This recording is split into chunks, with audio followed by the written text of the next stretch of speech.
La saison 5 de Rick et Morty en exclut total sur Adult Swim à partir du 21 juin.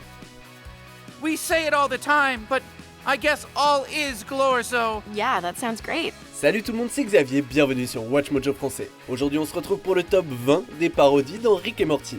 Morty, do you know what the Bechdel test is? The what? For God's sake, Morty, the formula for measuring female agency in a story proposed by lesbian cartoonist Allison. What the hell are they teaching you in that school? Other stuff! I'm in heaven right now. This might be the best day of my life. You will not kill her or her brood. Must kill brood and mother. Get behind me, your brood will seed all life on this planet. That doesn't make sense. Pour cette liste, on va se pencher sur les meilleurs exemples de fois où la série a fait référence, s'est inspirée ou s'est gentiment moquée d'un élément de culture pop. Quelles sont vos parodies de Rick et Morty préférées? Est-ce qu'on en a oublié? Dites-le nous dans les commentaires. Numéro 20, la franchise Terminator.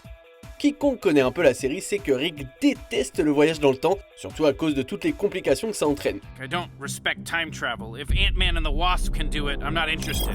Donc pas étonnant que les créateurs aient fini par se moquer du voyage temporel à un moment donné. Quand Morty tue accidentellement un serpent alien, il envoie un serpent terrien à sa place. Cela crée toute une chaîne d'événements, ce qui entraîne un flot de reptiles voyageurs du temps qui reviennent soit pour le sauver, soit pour le tuer, un peu à la façon des Terminators de James Cameron. Des serpents manières de fusils à pompe à la guerre des machines en passant par de terrifiants hybrides cyborg-serpents, y a pas mal de clins d'œil dans l'intrigue et le chara-design de cet épisode. I feel like we're forgetting something. Oh yeah, thanks for reminding me. Morty, next time stay in the car. Numéro 19, les survivants et le prestige. Après que Morty a réussi à pousser Rick à lui fabriquer un bouton de sauvegarde, ce qui lui permet de rejouer n'importe quel moment qu'il vit si le résultat ne lui plaît pas, les choses deviennent incroyablement glauques. Rick révèle que Morty ne voyageait pas du tout dans le temps, mais qu'il tuait des Morty d'autres dimensions et qu'il prenait leur place, parodiant ainsi l'intrigue du film de Christopher Nolan, Le Prestige. Mais ce que vous ne savez pas, c'est que cet épisode s'inspire aussi d'un crash aérien qui a bien eu lieu. Quand l'avion de Morty et de sa copine s'écrase en montagne, ils n'ont d'autre choix que de se résoudre au cannibalisme, de manière similaire aux événements décrits dans le livre de Pierce Paul Reed, Les Survivants.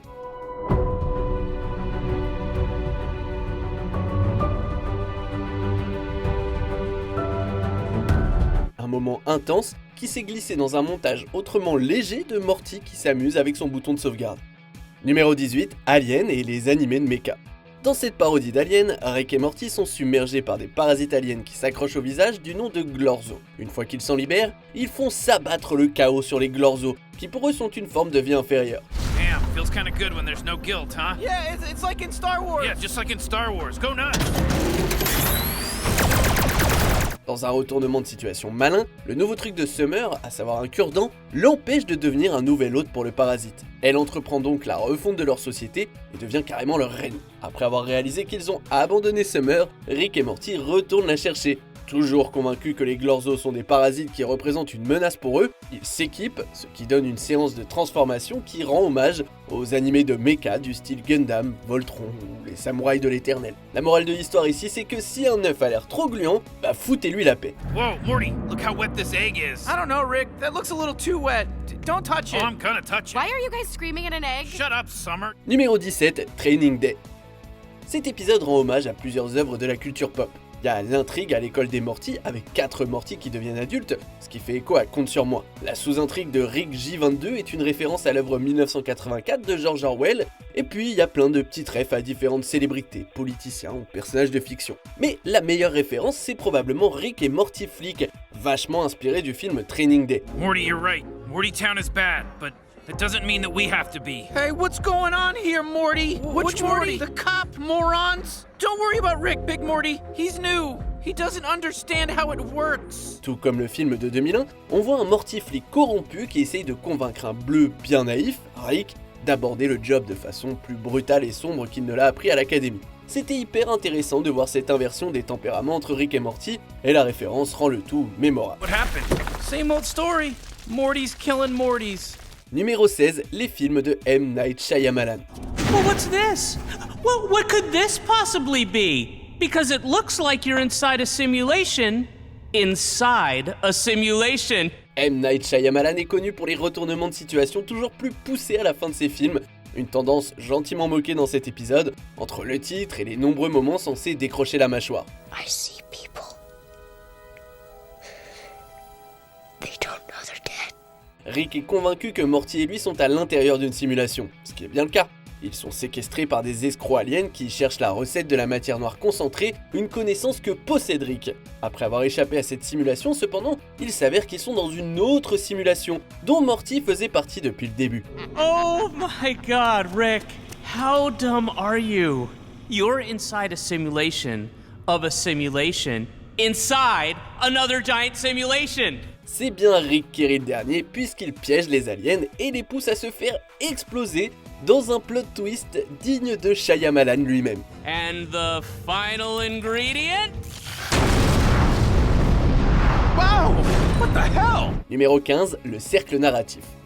On a l'habitude du quatrième mur brisé et de l'humour méta dans cette série, mais cet épisode va un peu plus loin. Rick et Morty se retrouvent à bord d'un train un peu spécial, où le conducteur veut se servir d'eux comme de générateurs d'histoires, puisant dans leur potentiel narratif illimité, et ainsi le rendre potentiellement capable de briser le cinquième mur. You idiots! Our potential isn't limitless. You'll never break the fifth wall before you burnt us out. Is that so? Oh well, win-win. Rick, what's he doing? He's trying to tap into us, Morty. Resist! Ils avancent non sans mal au fil d'une progression narrative, tout en faisant face à moult complications, thèmes et intrigues différents. Pour couronner le tout, ils font un test de Bechdel avec des résultats très drôles. Le cœur de cet épisode repose sur la méthode de narration du co-créateur de la série, Dan Harmon, connu sous le nom de cercle narratif. C'est un excellent moyen pour la série de faire son autodérision et de lever le voile sur la construction de ses intrigues. We have to leave the train? We don't have to do anything, Morty. This is just a structural guide. We're obviously gonna impart our own style. Numéro 14, Footloose. Quand Morty devient accidentellement papa d'un bébé gazorpasorpien, Morty Junior, il est chargé de l'éduquer tout en continuant à vivre chez ses parents, un peu comme la sitcom Raising Hope. You're doing great, Morty. Really, you think? I mean, I'm not doing much of anything. Les yeux les plus aiguisés auront sans doute repéré d'autres références ça et là, mais les plus évidentes sont celles aux films Zardoz et Footloose. Après que Morty Junior devienne désabusé en apprenant que toute son existence repose sur des mensonges, il s'enfuit de chez lui. Et il se retrouve dans un hangar où il extériorise sa colère en dansant, tout comme le personnage de Kevin Bacon dans Footloose. You're gonna run from the devil, but you can't run from your youth. Un petit moment sympa qui rappelle le moment plus tôt dans l'épisode où Morty suggère que son fils apprenne à danser plutôt qu'à semer la mort et la destruction sur le monde. Numéro 13, Titanic.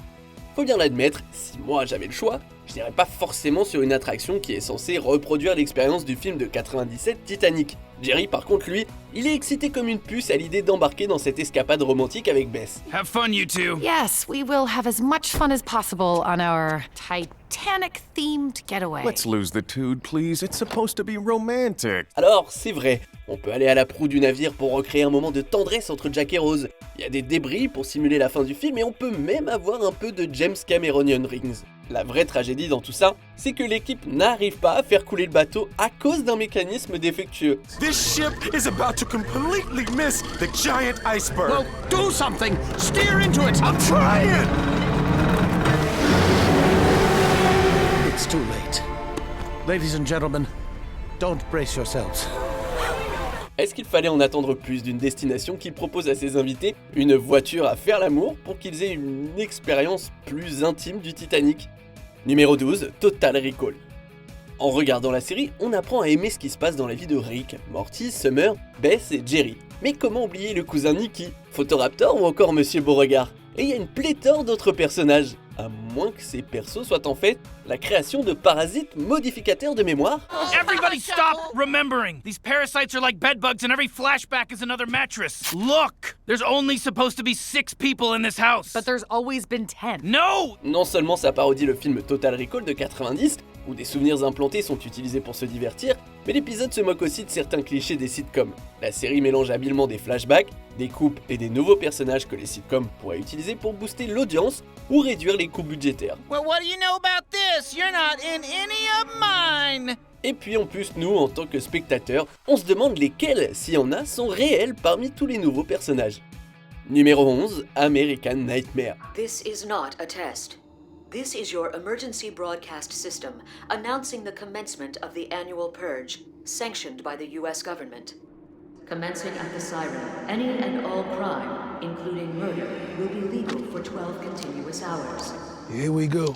La franchise American Nightmare se déroule dans une version fictive des États-Unis où, une nuit par an, tous les crimes sont autorisés par la loi. ce qui entraîne le chaos et des carnages sans nom pendant 12 heures. Dans cet épisode, Rick et Morty atterrissent dans un monde alien où les habitants s'adonnent à quelque chose de similaire sur ordre de la classe dirigeante. Oh, I know what this is! You've been able to sustain world peace because you have one night a year where you all run around robbing and murdering each other without consequence. That's right. What? It's like The Purge, Morty. That movie, The Purge? Le déferlement de violence gratuite amène vite Morty à expulser toute sa rage qu'il redirige sur les habitants de ce monde dans un accès de colère incontrôlé. Qui est-ce qui purge maintenant parvient à utiliser la parodie pour nous fournir un moyen de comprendre un peu mieux le personnage de Morty, et puis c'est très marrant et très trash comme épisode, et c'est un peu tout ce qu'on aime dans Rick et Morty. Numéro 10, Saw et Avengers. Rick, is this a Saw thing? Are you seriously sawing the Vindicators? Morty, I'm a drunk, not a hack. You break the rules, lose the game, or try to leave, you will die. Like in... Saw. Well, I think we've seen enough. Dans un épisode de la saison 3, on nous apprend que Rick et Morty font partie d'une organisation de héros appelée les Revancheurs, qui sont clairement une parodie pas du tout voilée des Avengers, et dans une moindre mesure des Gardiens de la Galaxie et même de la Justice League.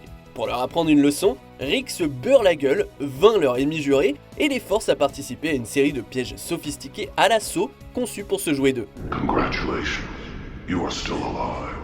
À cause du stress extrême causé par le jeu élaboré de Rick, les revancheurs se prennent la tête entre eux et sont bien souvent plus dangereux les uns pour les autres que Rick ne peut l'être. Et ça parodie la tendance des Avengers à se faire la guéguerre entre eux. Hold on, how is this now about me?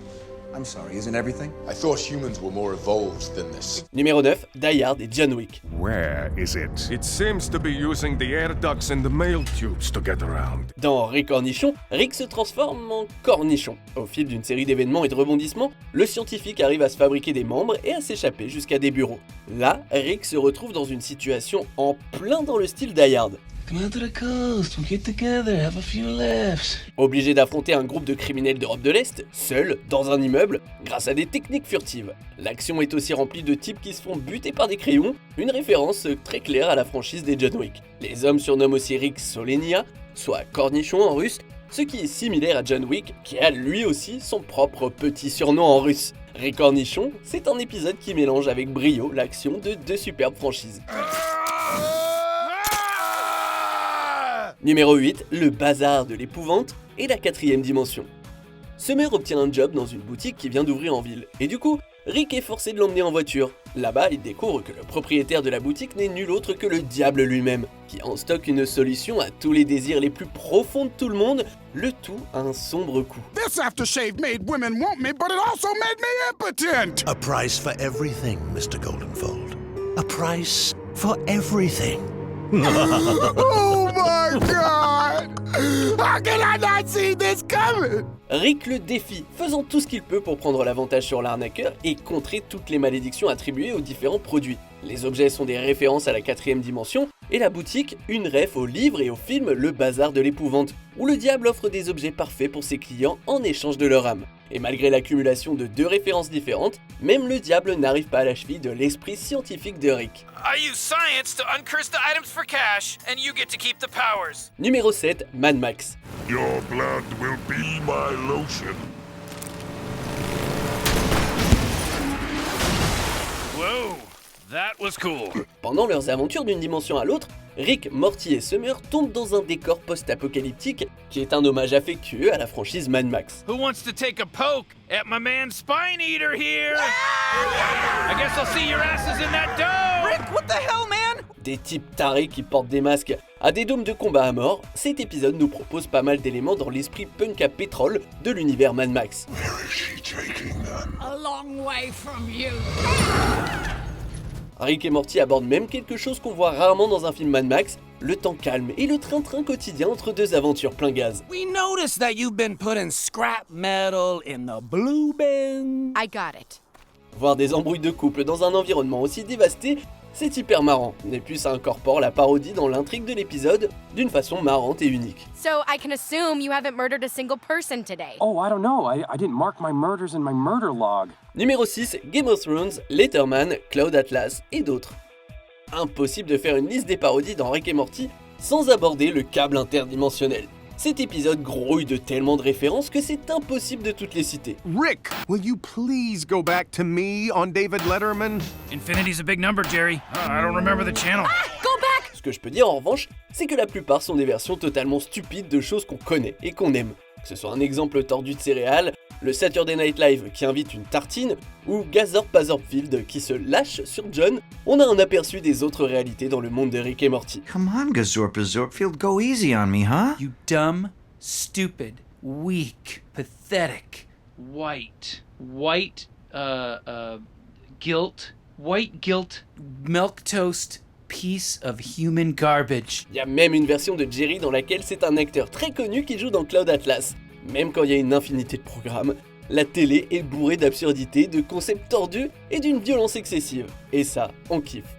Numéro 5, l'invasion des profanateurs de sépultures et Community. The people it takes over, they look like your friends, your family, your leaders, but they're not themselves anymore. They're part of it. Then how do you know it didn't get on the ship with you? Dans Assimilation auto-érotique, Rick et ses petits-enfants tombent sur son ex-copine, Unity, qui est une conscience collective. Unity s'empare de l'esprit d'espèce douée d'intelligence d'une façon qui rappelle l'invasion des profanateurs de sépultures, même si dans Rick et Morty le concept prend un tournant, en suggérant que les personnes dont s'empare Unity s'en sortent bien mieux comme ça. En plus de ça, l'épisode a aussi une parodie courte mais sympa d'une autre série de Dan Harmon, Community, qui fait la satire de son annulation, son retour, et du piédestal sur lequel les gens mettent Harmon. They're no different from any of the aimless chumps that you occupy. They just put you at the center of their lives because you're powerful, and then because they put you there, they want you to be less powerful. Never gonna happen though, right? Never. Back in a flash. Numéro 4, Jurassic Park et le voyage fantastique. Welcome, Morty. Welcome to Anatomy Park. Rick et Morty a l'art de combiner différents matériels sources pour créer des intrigues uniques très créatives. L'une des plus étonnantes, c'est celle de Anatomy Park. Après avoir rétréci son petit-fils à une échelle microscopique, Rick envoie Morty dans le corps d'un homme dont les entrailles ont été transformées en parc d'attractions Anatomy Park. Tout, du logo aux expositions incontrôlables, est inspiré de Jurassic Park.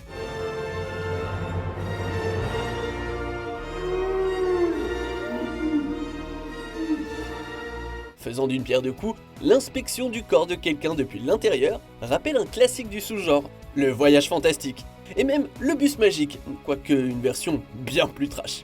Don't move. Gonorrhea can't see us if we don't move. Wait, I was wrong. I was thinking of a T-Rex. Numéro 3, Inception et les griffes de la nuit. You can enter people's dreams, Morty. It's just like that movie that you keep crowing about. You talking about Inception? That's right, Morty. This is gonna be a lot like that, except, you know, it's gonna maybe make sense. Inception made sense? You don't have to try to impress me, Morty. Même si à première vue, avec le titre, on aurait pu penser que j'allais parler de iRobot pour cette entrée, nope. Ici, il s'agit des films référencés dans l'intrigue principale de l'épisode. Après avoir décidé qu'être son tuteur, c'est relou, Rick implante l'idée que Morty devrait avoir de bonnes notes dans la tête de son prof de maths. Une parodie de Inception, que les deux citent d'ailleurs. A dream within a dream. 2 levels. 3. Not possible. That many dreams within dreams is too unstable. It is possible.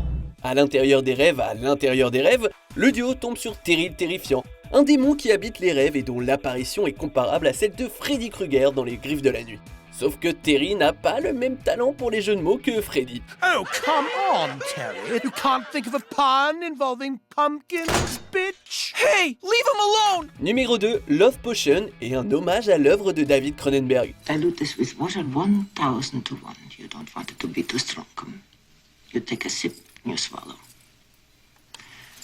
And when you speak, women will find you fascinating.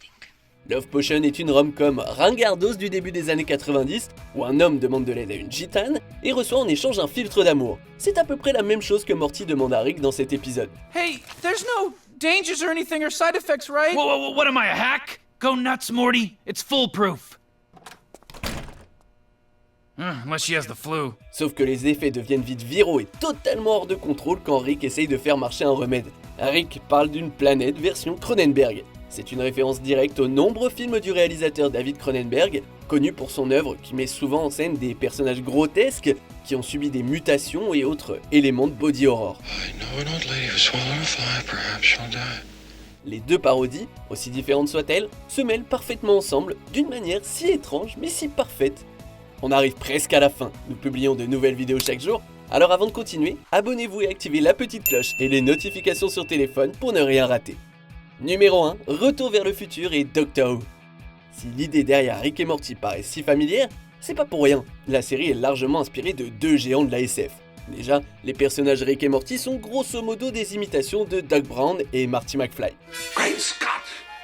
D'ailleurs, le co-créateur Justin Roiland a un jour créé une petite animation appelée Les Aventures de Doc et Marty, où on retrouvait des versions bien plus dark des persos de Retour vers le futur. Oh man, my kite's in the tree, Doc. I hate this stupid tree. I'm so sad. Don't be sad, Marty. We'll go back in time. De plus, et même si on ne voit pas de voyage dans le temps, Rick et Morty est aussi une parodie de Doctor Who, puisque les séjours de dimension en dimension du duo ressemblent beaucoup aux aventures qu'on voit dans la série de SF britannique. Avec des parodies si affectueuses de telles merveilles, est-ce si étonnant que la série soit si charmée? When I create shit, it works, Morty. It's called being talented. La saison 5 de Rick et Morty en exclut total sur Adult Swim à partir du 21 juin.